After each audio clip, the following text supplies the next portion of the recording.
It's all meaningless. This is a movie with promise that falls flat and leaves you feeling sick and sad. I don't think they watched the same movie as me. If it's supposed to do that, then bravo. It's one of those movies that you can see the preview for, and that's all you need. Only baseball fans are ones that will say you don't need to be a baseball fan to enjoy it. Only 90s kids will remember. I'm not a baseball fan, and I still don't get it. Nor did I enjoy it. Do you just hit the ball? I don't understand. What's the stick for? That was a 1-star review from IMDb.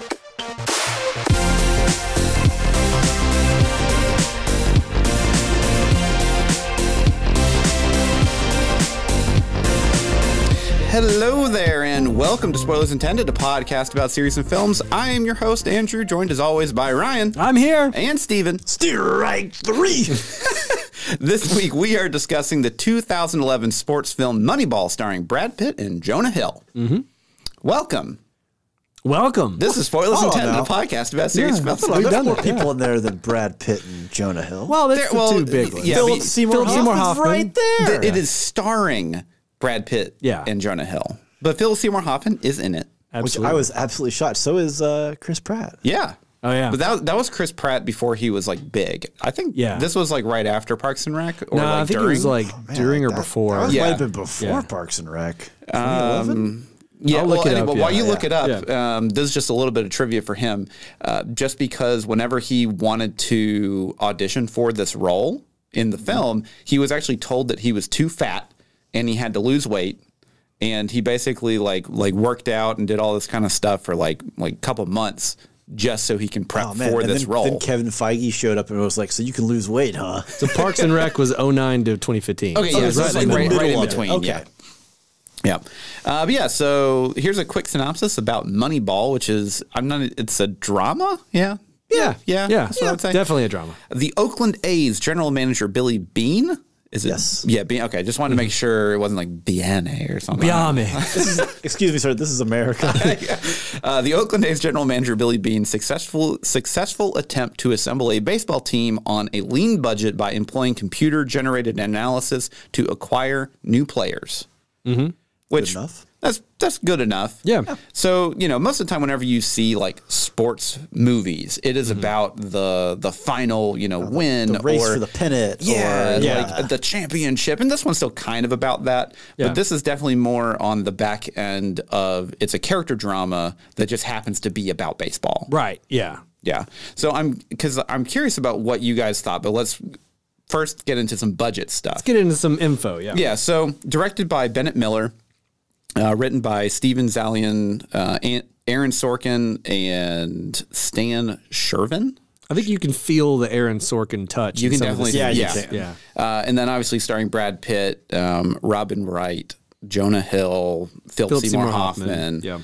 And oddly enough, Bobby Kotick, Activision CEO, who plays like the money guy at the front, I was like, Bobby Kotick? And I stopped Amazon to get the X-ray. I was like, no, it's not him. It just looks like it was Bobby Kotick, CEO of Activision. Just hanging out. What? And I'm like, why did he get in this movie? Well, because he wanted to be. Well, so actually a lot of the scouts that were in the film were actual just baseball scouts. Oh, really? That they got to just like interesting. Yeah. So there's a whole I know some of them are character actors because I recognize them from like I've seen that guy. Familiar, yeah. Then also a lot of the people like in the meetings that they were in, like almost like I'll say like not half, but like a good portion of them are just baseball people.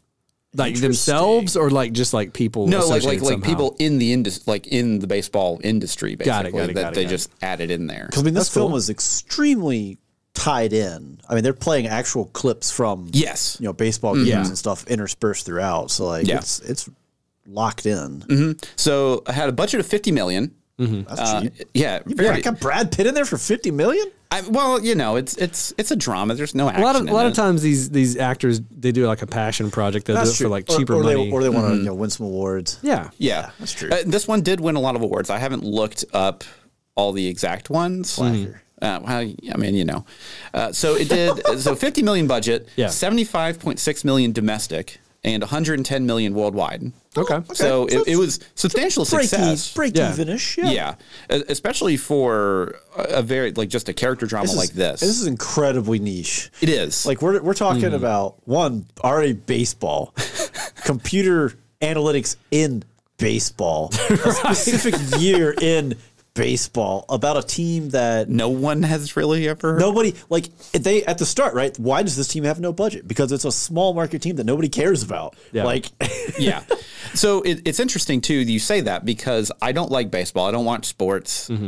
That's about as far as I go. Like end of sentence. that's much. And I saw this in theaters. Oh wow. Well, no. So what was it that drew you to it originally? Brad Pitt. Andrew loves sports films. I do love sports films. Right. So, like, I like the drama that sports films generate. For sure. I just don't like watching sports in real life. Right. See, I used to follow baseball in like first grade into like second grade, like when I was younger. And then it got to the point to where it grew from like this enjoyable thing to like every kid at lunch wanted to talk about RBIs and who's got the best. And I was like, this is just math homework again, guys. I'm out. Like, it's incredible how y'all have fun with this, but like, I'm out. I was just like yelling at people when they hit the ball. Okay. And so I followed baseball for a bit early. I played like minor league baseball around the same time. And then after that, I only like sports really when I'm watching them live. Like I'll watch hockey live. Love it. Cannot watch hockey on TV to save my soul. Oh man. Can't do it. Good either way. And I'll definitely agree. Like if I go to a sporting event and I'm there in person, it's fun. We went to like the XFL one in Birmingham, that like the Birmingham like Stallions. The USFL. Yeah. And it was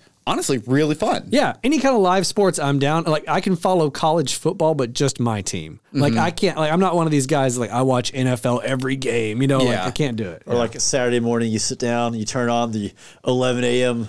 Midwestern matchup. Watch the pregame of like all the way through to the Hawaii game. Yeah. Like my in-laws are like that. Like all the guys in the family love to just watch just college football from like morning until we go to bed watching opinion, you know, television about people arguing about the games that just happened. And I'm like, I could do a game and I'm out. So, but for baseball especially, I pretty much only watch it live. Like I can't like watch a game on TV. I will say baseball has become much more enjoyable to watch. I was going to ask about that because they've instituted new rules to make it quicker. The pitch clock is so good. Is it?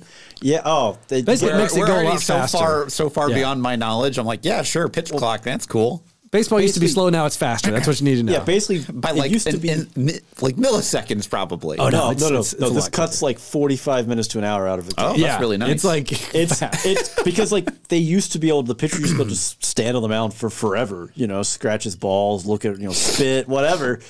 And now it's like, hey, the ball's in your hand. You have the baseball's Andrew. He was talking about that. You have 15 seconds or 20 seconds. I don't know what it is, but you have a set time of if you don't throw this pitch, it's a ball. Oh. And so, like, the game moves. Yeah. It's so much faster. Gotcha. So, obviously, Ryan has tertiary knowledge of baseball. Yeah, very limited. I have the least amount of baseball, and I'm hosting the episode. Go figure. Good luck. And then Steven has the most information about baseball. Yeah, but, like, I'm not really a baseball Steven fan. used to play. He was an all-star, I believe. Get out of here. Get out of Played in the minor leagues for a couple stints. I played until I was 7 or 8. He had to quit because his muscles got too big, is what I heard. So I'm actually curious about what you guys think about this, because have either of you seen this movie before now? No, I had not. First time seeing it. Okay, so now I'm actually genuinely curious. Okay. Oh, you weren't curious before? No, I was curious. I was just doing it for show earlier. Yeah, now I was I'm being polite. I was only curious for the podcast. Now I'm genuinely curious. Who wants to go first? Go for it, Steven. Oh, you want me to go first? Okay. Yeah. I really enjoyed it. I mean, I remember this era. This is probably my low point in terms of actually caring about baseball in life. Like I just whatever. So I enjoy seeing it, and like this is the weird intersection of because you're a math guy, sports and math. Yeah. He loves statistics of modeling and stuff. Well, that's why people like baseball. As Ryan said, is it's kind of like fantasy football. It's a way to trick jocks into liking doing math charts and math. But like I enjoy seeing kind of this evolution as it is, and like the risks, the drama in it, because it's a different kind of drama than say like going and watching like Major League or like the Natural, Titans. Yeah. Or any of the what I would consider like either the comedy side, because it's got some comedy, but the comedy side of sports films, or like the heavy duty drama. Yeah. Or like Angels in the Outfield, or like the kids' version of like. Well, I'm trying to think of what other baseball sports films I've seen. Let's see. So there's all of them Angel in the Outfield, The Natural, A League of Their Own. League of Their Own, Major fantastic League. movie. Yeah. Bull Durham. Field of Dreams. Field of Dreams. Yeah. Yeah. A baseball movie. That was in stereo. It has baseball in it. Right.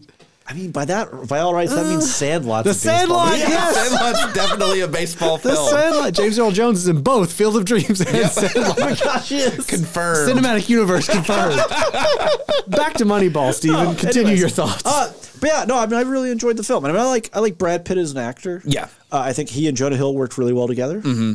But I mean, it was cool. It was a different film, and It's a different vibe than what you're used to seeing for a sports not film. your traditional sports film. Yes, But you still get those kind of dramatic moments in it, but it's more subdued. well, and you still get the tropes, right? The underdog. Yeah. The someone's risking it all for this. You have the quote unquote last shot or whatever. You have Now- the family side drama. Yeah. Now, granted, there's a lot of embellishment with that, which we'll get into Always. past the Always. spoiler wall. Always. Yeah.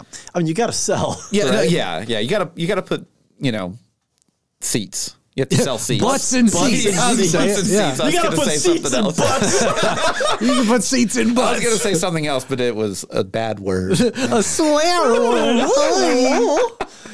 Ryan, what about you? That was pretty good. Yeah. I didn't love the movie, but I liked it. I think for me, having like literally zero knowledge of baseball around this time and when this happened, I had that moment of like, did they do that? Did they go for 20 games? Yeah, they did. Like, They sure did. but so because I was so in the dark, right? I was invested in a lot of what was going on. Yeah.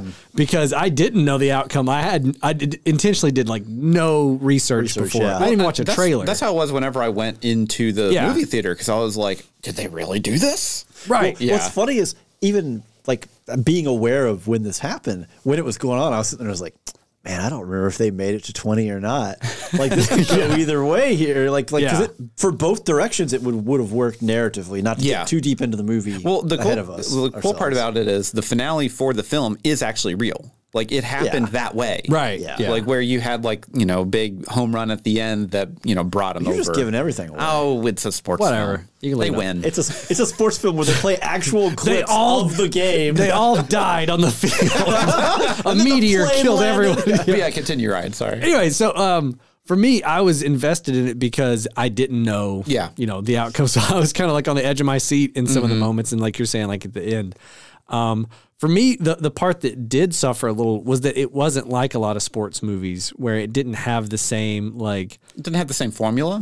formula. Yeah. And I craved that. I think it's because it's been a long winning time. formula. It is, and I'm not necessarily faulting it for it. Yeah. it is a character. It's a character-driven story instead of, but it's not really. The character is the team. It is, and not a specific person. Well, So and I also- felt, I felt a little rudderless. Like I didn't have one character to just like, this root is my for, guy. You didn't just get behind Brad Pitt. I did, but like at times I'm like, I kind of wish I had more of a connection to like other people too. Like I didn't dislike anybody except for like Philip Seymour Hoffman's character. I was like, just fire the guy. I don't understand what's happening. He plays a great heel. He does. He's Great so- performance. He's so good at just that casual like lean back on the counter. It's just like, I'm here to manage the team.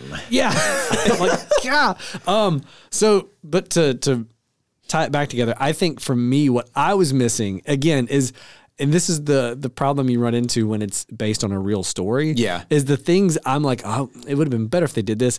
That would have been very inaccurate as to what happened. Yeah. Like to me, I kept waiting for some of the plot lines to converge into a like aha moment that like becomes like, oh, and now da da da da, and it never really did because again, it's portraying actual events. Yeah. For better or for worse. And I'm not trying to be too harsh on it. I just of course. I didn't walk away with it with like as big of an emotional impact and connection. Like you're to walking it. away from like Remember the Titans, right? Which again is admittedly a fake movie. You know?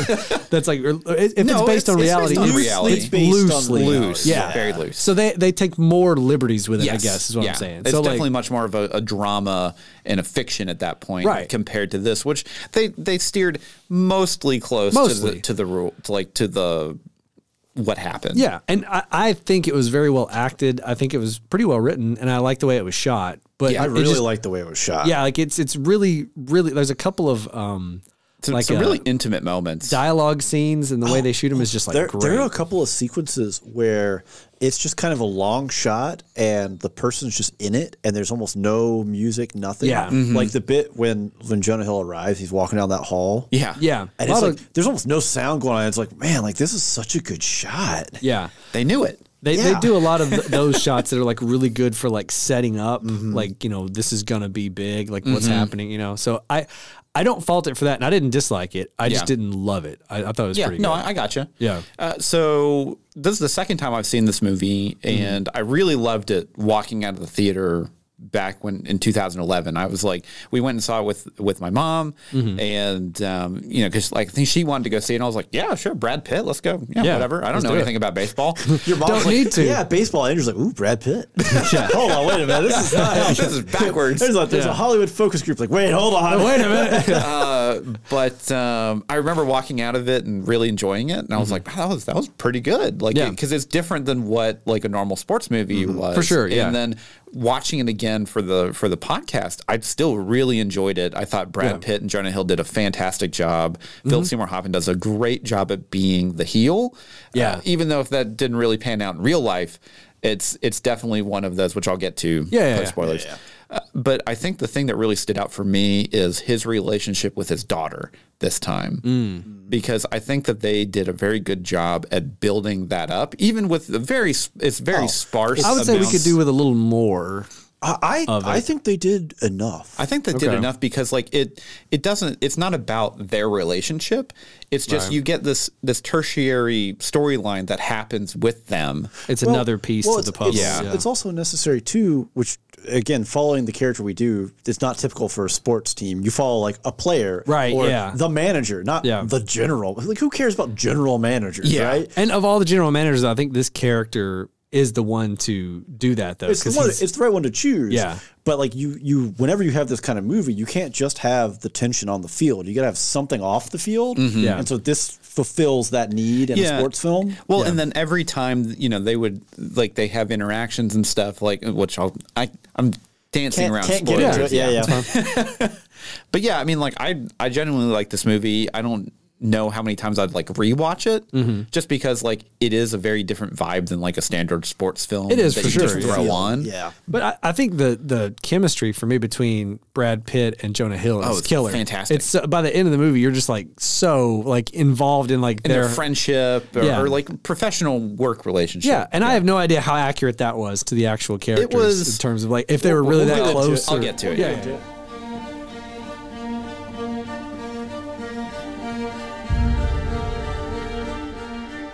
Not every joke on our podcast is a home run, but they all get on base.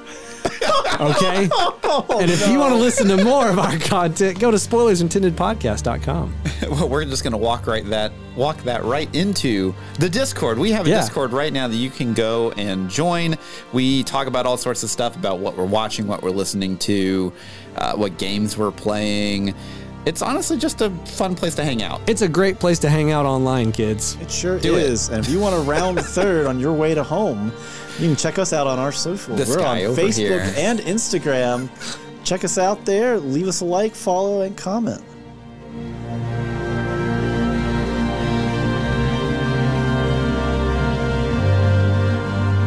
All right, and we are back from the spoiler wall. I don't really have a good segue of making that tied in with baseball. Cleared the green monster. We just heard the green monster. There we go. I don't even know what that is. So it's Fenway Park. It's a big green wall. Big wall. When you hit a home run over it, you're doing real good. Yeah. Oh, okay, got it. It's very tall. Sure. Yeah. Does every baseball field have No. that? Nope. That's the most bizarre part about baseball is that the fields only have to have certain things that must be there, and the rest is kind of up to interpretation. Well, so like you can just have like one baseball field that just has a wall that goes up into like the stratosphere. I mean, it's not quite that point, but it's tall. It's close enough. Houston's green monster's field, real. Houston's field, dead center, has like all the way out, has just where like the warning track is, and then a wall would normally be. There's like a cutout, and then there's just a hill, and it has a flagpole with the American flag. Let me tell you, when they made that stadium, watching the outfielders not understand, because you have to like change your pace to go uphill from when you're flat out running, not understand that they were going to hit this hill and just face plant into it. It's hilarious. Feels very like that should be standardized, but all right. It sure isn't, yeah. Okay, so here's a little bit of trivia before we get into it. So since there was no money to shoot in all of the stadiums, the Oakland Athletics visited Dodger Stadium that was dressed up as 8 different ballparks. Oh, wow. Oh, man, they put Dodger Stadium to work. They sure did. Yeah. They also didn't have to leave L.A. So why didn't they shoot it at Oakland? They just didn't have the money.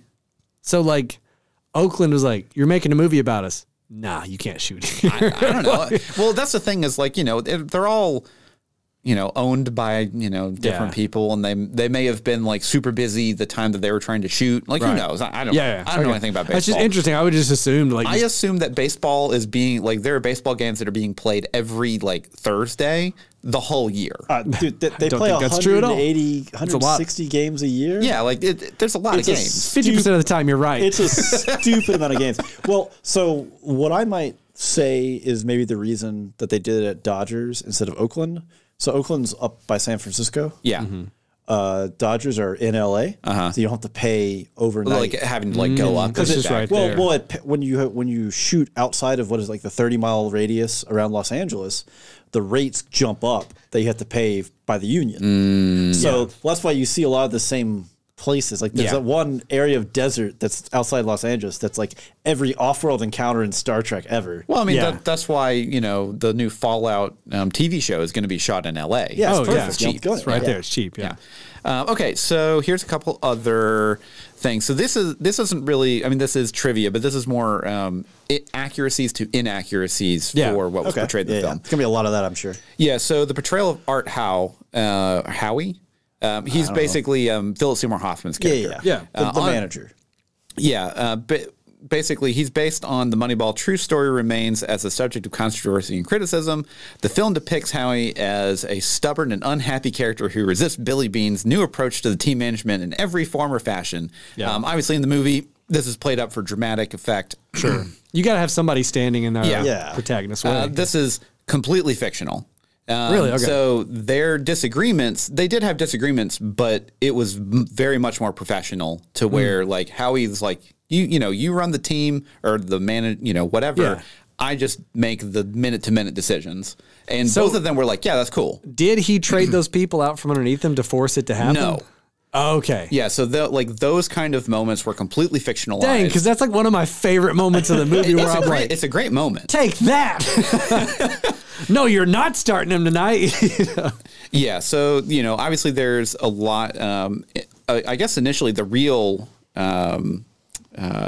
Howie was pretty upset whenever this movie came out. Well, yeah, they make him out like he's the heel. He looks like a jerk. Yeah. Yeah. But then basically he was like, well, the people that know me best, they know the real me. Yeah. I'm just going to leave it at that. I mean, like if a movie came out and they're like, yeah, so Philip Seymour Hoffman's playing you, I'd be like, oh man, that's so cool. And then like see it on the screen, you'd be like, I'm a jerk. Oh no. So the character of Peter Brand, who's Jonah Hill, is largely fictionalized version of Paul DePodesta. Yeah. Okay. Unlike the timid and unathletic Harvard-educated Brand, DePodesta was a confident and athletic Yale graduate. This feels like DePodesta got it. There's like, I need to write this myself. He smoked a cigar. Wikipedia edits. He was known for punching everyone. He played both football and baseball in college, Was he all-star? Neurosurgeon? He only drank Surge. Brand was depicted as being poached from the Cleveland baseball team, now called the Guardians, by Bean in 2002. In reality, DePautista had been with the Oakland A's since 1999. Oh, gosh. Brand is accurately depicted as applying the concepts of sabermetrics, which is basically the idea of what they use here in the movie, with Bean to build a team of undervalued players, but the relationship is much more collaborative than shown in the film. The portrayal in Moneyball was so inaccurate that DePautista himself asked for the name change to where they weren't the same, like they didn't share the same last name. Right. I mean, like, if it's that far afield from what happened, then like I wouldn't want, like, you know. And you said the portrayal. Portrayal. I totally heard betrayal, and I was sitting here like, when the heck did one of them betray each other? I don't understand. You know, at the end when he pulls that knife on Brad Pitt. I was like, what the heck? So this is the last one, and then we can just talk about the film. Yeah. So the movie doesn't mention that the A's in 2002 had 3 pitchers with 15 plus wins, Mark Mulder, Tim Hudson, and Barry Tito, and 2 hitters with over 30 home runs and 100 runs batted in. I don't know what that means. Eric Chavez and Miguel Tejada. In fact, Miguel was the American League's most valuable player for 2002. Barry Zito won the coveted C.Y. Young Award. I don't know what that means. Cy Young. C.Y. Young. He really doesn't know anything about it. Doesn't know a thing about baseball. And many scouts and students of the game often rank the early 2000s A's pitching rotation as among the best in baseball history. Yeah, okay, so they left all that out of the movie pretty conveniently. That's one of the things that they completely ignored. They're like, we don't have any money. They make it out we like spend it on the best pitchers in baseball. These guys are the Bad News Bears going up against major leaguers or something. Okay, so they they actually had a pretty stacked team. But it's still going in. It's still true in the sense that they were not spending nearly the money as like the Yankees or the Red Sox, etc. They just had really good pitchers under very favorable contracts at the time. So like whenever you're watching this movie, like that kind of information, it was inherently left out to make it more dramatic, to make it more feel like an underdog story than just a baseball team just using a different mantra to like make something happen. And the big thing, like one of the other big things with this film was whenever Bean came to like, I guess like all of his like scouts and everything was like, this is what I want to do. Everyone was like, okay. I mean, it's kind of weird, but we're on board. There wasn't like this massive infighting, the pushback. Which, so it's funny because I wasn't fully aware. I knew about the pitcher thing for the A's. I didn't realize they had Miguel Tejada. So it's funny that the movie focuses on David Justice instead of just, I don't know, Miguel Tejada's right here. I wonder what the purpose of that was. I mean, David Justice underdog story, was on the team. Well, because when they said David Justice, like I remember that name from back when I used to listen to baseball and know about baseball. Well, I did like, not to just jump right into No, go ahead. I love the sequence when Brad Pitt is up on David Justice, like, I hired you to be a veteran, to be a leader. And he's like, all right, I need to talk to these guys. He goes and he talks to Chris Pratt while he's like trying to make cereal. He's like, so what do you fear? Get hit by a ball. I can't do anything with this. Well, like, I thought that was pretty funny. That whole sequence cracked me up. One of my complaints with that is that like they didn't do anything with it. They didn't do anything with it. So they have that awesome scene in the batting cage where like, which was fantastic. They just like level with each other. The sequence is so good. And he's like, listen, man, you're trying to, stay in the game a little bit. I'm trying to squeeze what's left out of you. Help me do this. We got the same goal here. Yeah. And I was like, that was a really good, back and forth. And I was like, we're going to see David Justice talk to all these people. Yeah, like make it happen. And it's like, no, we're going to watch Brad Pitt and Jonah Hill go around and talk to all these people. Well, you get the scene where he talks to Chris Pratt's character in the serial, and it's funny. I was like, okay, that must be setting us up for, he's going to give him one more pep talk right before the big home run. There's going to be something else that ties it back. And then they just forget about it, and David Justice is just doing okay. And you're like, what? So that doesn't go anywhere. So that was a frustration I had, which I thought maybe was more because they were leaning towards the real story and not into the dramatization. But it sounds like they're already dramatizing a lot.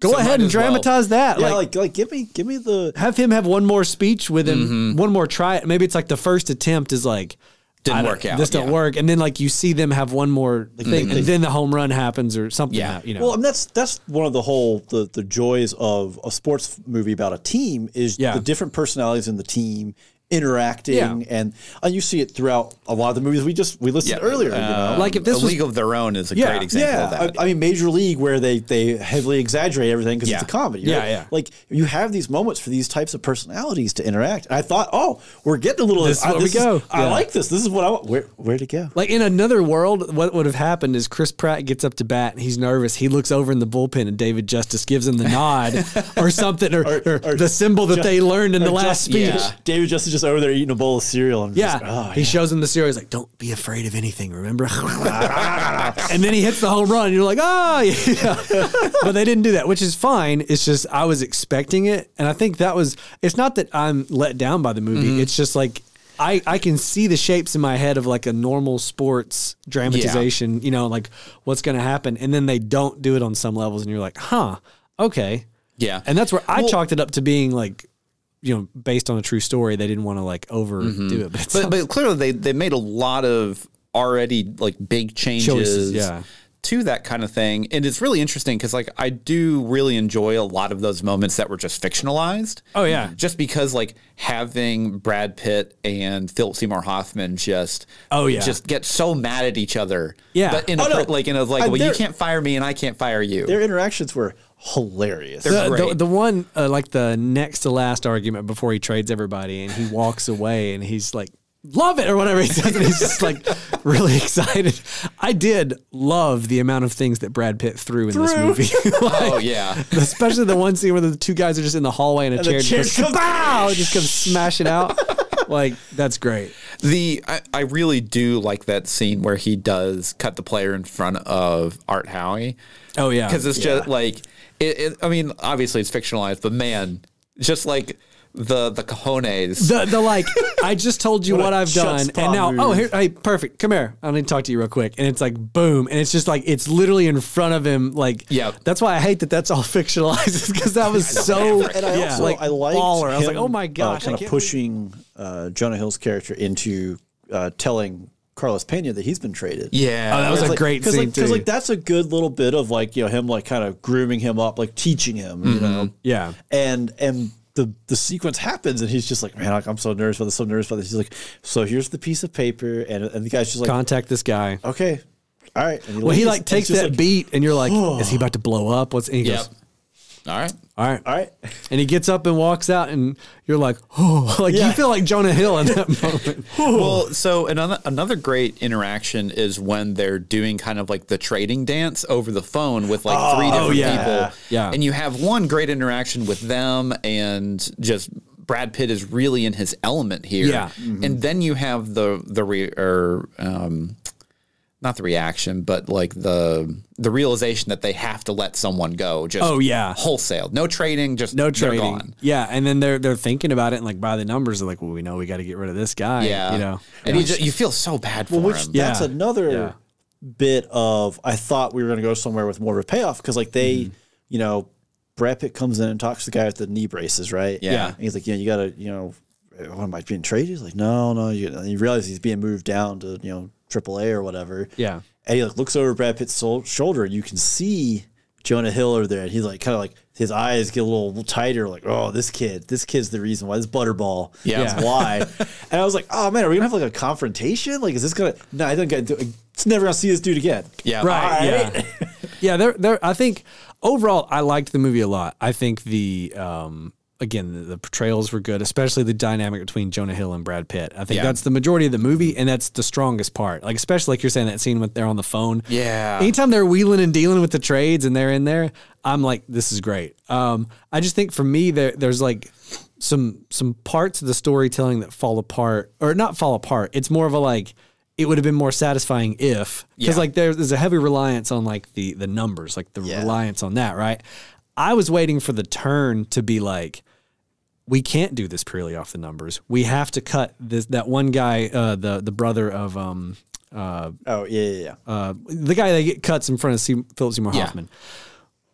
the numbers say we should keep him, but he's a poison on the team. We got to get he's like a bad influence. I wanted hey, these numbers have gotten us far. Like using this algorithm of numbers but we do have to have some emotional, and they didn't really do that, or they didn't really cover it that much to a degree. Just because like they really do hammer it home at the end. Yeah. Where, you know, like obviously they go 20 straight wins. Yeah. Almost not a perfect season by any means, but like, no, I mean, but that's, like that's a feat. A big turnaround. It's a statistically anomaly. Unheard of thing.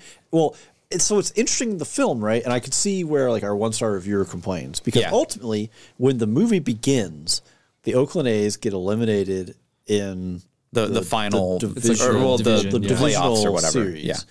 And at the end of the film, they get eliminated in the divisional series. They don't actually go anywhere. Yeah. Like there's no actual arc there for the team in terms of like, it's not like, oh yeah, we won the pennant, we're going to the series or and that's kind of the rub though of where they're like, you know, they're like, oh, this is, you know, we're doing statistics, blah, blah, blah, blah. And it does work. It's just, you have spikes in statistics, and at the end of it, you know, all of the announcers and people that are talk shows and stuff like that, after they lose that last game, they're just like, well, this is just what it is, you know, because at the end of the day, you're not going to be able to you know, math out a whole season worth of a thing, because like people are people. And of course, the flip side to that is, could a team with this budget, you know, ignoring the fact they have 3 phenomenal pitchers just hanging out, could they have gotten as many wins as they did? Yeah. Maybe not. Maybe that's where maybe that's the gap that it covered. It's not going to get you further. You know, at the end of the day, you know, it's millionaires playing against other billionaires. You got to pay up, buddy, if you want to compete. Right. Yeah. Well, I mean, you know, because they do point out at the end, in like the little blurb at the end, they basically talk about the Boston Red Sox using the same kind of mentality and winning the World Series in 2003. It's like 2 years later. Yeah, 2 years. Yeah. But it's where they have, you know, a lot more money available. It was, but it almost the Boston Red Sox. To me, again, who I was waiting for the combination of the math and like the soul of the game to like come together. They played that. I was like, well, that undercuts everything. Like they just proved that you take the same system and throw more money at it, it does even better. It works better. Yeah. And now all sports is ruined because everyone uses the same system. Right. And people who have more money are just still better at it now. So kind of going back to what I was talking about with him and his daughter at the before the spoiler wall, I really loved their relationship because you do get it interspersed here and there. It was like, you know, every time like she talked to him, it's like, you're going to get fired today. Right. You know, and it's like, and it's one out of a little bit of joking. For like a 12-year-old or jest, but then it's also genuine concern because like she knows that like whatever he's doing, because like at that point in the film, like they've lost just so many games in a row. Right. Well, like if you get fired, you have to get a new job, you have to move away. You have to move away. My dad. I gotta say, I love when he first goes to pick her up at the house. Oh yeah. And it's just like, so here's my ex-wife and also Ted. And Ted. Or whatever this guy's name is. And it's the most yuppie, hippy-dippy house ever, you know. And they're just talking about like, she has a cell phone. She has that's a big decision. Well, we'd love to discuss in 2002, that actually probably is a big decision. That was a giant decision in 2002 for a kid. 12-year-old. Yeah. Cell phone. I didn't have a cell phone until I had a car. Oh, here he is. Yeah, but you know what? That was what, 2020? I was saying that was also 2002.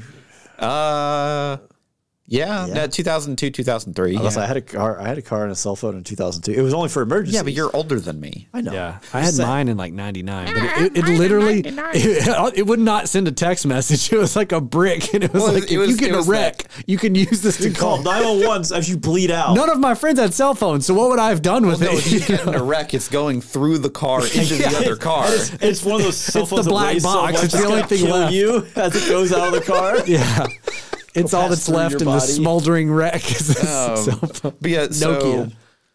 I mean, obviously the climax for their story is whenever she plays the song for him. Yeah. And just that moment between them, like I don't have a daughter, I don't have kids. But like I was just like, ooh, that kind of hits me like right in the heartstrings there. See, it didn't really hit me. Like I liked their story and I liked every scene with them together. I just needed a little bit more to get me on board with it, because when it happened at the end, I was like, oh yeah, he's got a daughter. Like I didn't forget that much, but it was like it reminded me, because it was so tertiary. I feel that she's in like every third scene, though. It's definitely not. Definitely not every third scene. I don't know. It's like three times in the movie. Like it's not every third scene. I will say the film felt like it was constructed a little weird in that the climax for the team is the 20-win streak. Yeah. Yeah.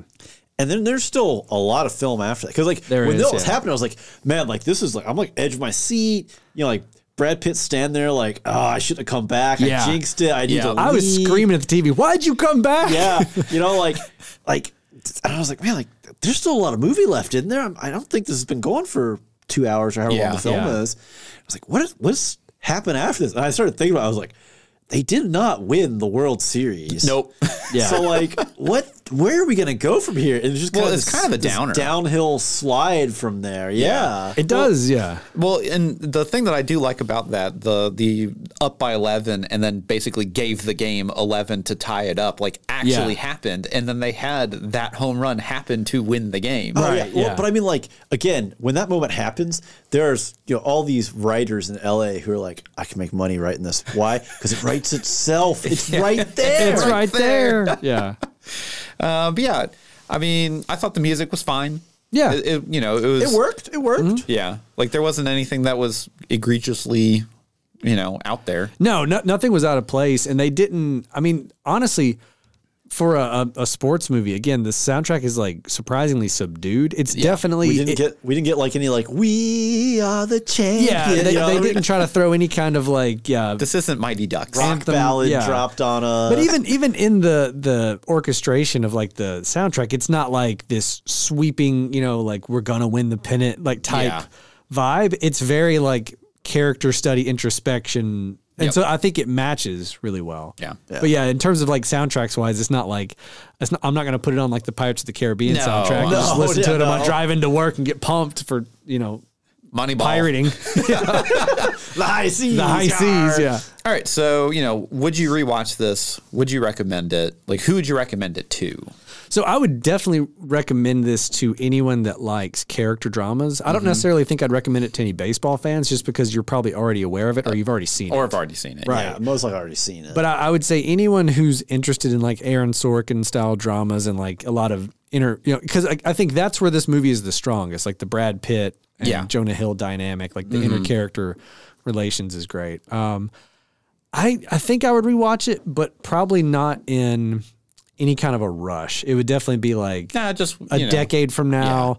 I see it on streaming and I'm like, Moneyball, and I'll throw it on. But it's at the same time though, like you have to be in the mood for this kind of a movie. This is not Remember the Titans. This is not Angels in the Outfield. Remember the Titans is its own kind of, you have to be in the mood for it. It is. This is not Major League or a League of Their Own. No. It's a lot easier. It's a lot lighter. Yeah. Like, Remember the Titans, having just rewatched it. It's quite heavy. It is. I guess it is a very heavy film. Yeah. But like, this is not like a Rudy or like like a sports movie that you put on, you're just gonna root for them.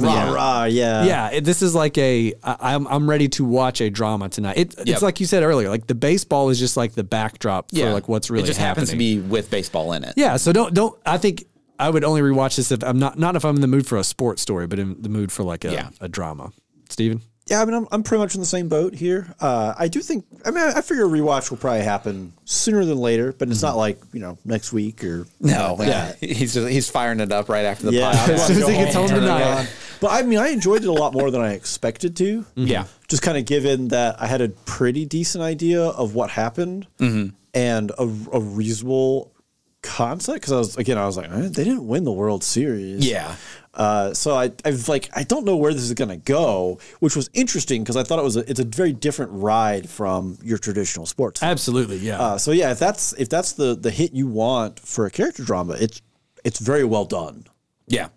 And I'm pretty much on the same level. I mean, I'll definitely rewatch it again at some point. You know, if someone's like, "Oh, I've never seen Moneyball," I'm like, "I got 2 hours. Let's watch it." Yeah. And I think recommending it would definitely be if you like Brad Pitt. I think this is a really good, well acted. This is a good Brad Pitt film. Yeah.